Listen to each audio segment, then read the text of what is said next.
कि जो तुम्हारे जो मालिक थे उन्होंने 501 का इनाम रखा था, जो भी तुम्हारे उसके भतीजे को ढूंढ के लेके आएगा।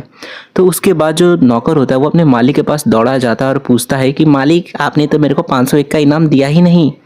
जिसके बाद जो मालिक होता है वो मना कर देता है 501 देने से, इस वजह से कि तुम तो मेरे नौकर हो और मैं तुम्हारा ये कर्तव्य बनता है कि तुम मेरा काम करो, तो मैं तुम्हें किस बात का इनाम दूं।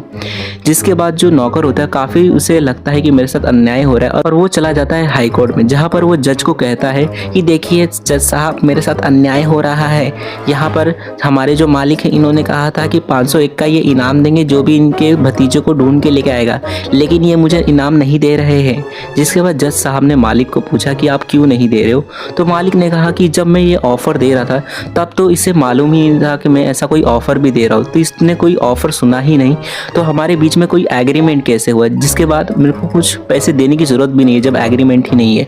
जिसके बाद जज साहब का जो है वो रिप्लाई आया कि सही बात है, अगर आपने ऑफ़र को सुना ही नहीं तो आपके बीच में एग्रीमेंट कैसा, और जब एग्रीमेंट नहीं है तो इसकी कोई ऑब्लिगेशन भी नहीं बनती है कि ये आपको पैसे दे। तो हाईकोर्ट का यही जजमेंट आता है कि क्योंकि नौकर को ऑफ़र के बारे में कुछ पता ही नहीं था, तो वो उस ऑफ़र को एक्सेप्ट कैसे कर सकता है और कोई वैलिड कॉन्ट्रैक्ट भी नहीं बना सकता, जिस वजह से जो मालिक है उसकी कोई ऑब्लिगेशन भी नहीं बनती है कि वो उसे 501 रुपये का इनाम दे। जिस वजह से ये जो केस होता है वो नौकर हार जाता है और मालिक जीत जाता है, और यही बनता है हमारा landmark case Indian contract act में, लालमन शुक्ला वर्सेस गौरी दत्त, जिसके अंदर जो गौरी दत्त है वो मालिक होता है और जो लालमन शुक्ला है वो नौकर होता है। ऐसे ही और केस लॉ देखने के लिए चैनल को सब्सक्राइब कर दे और वीडियो को लाइक कर दे।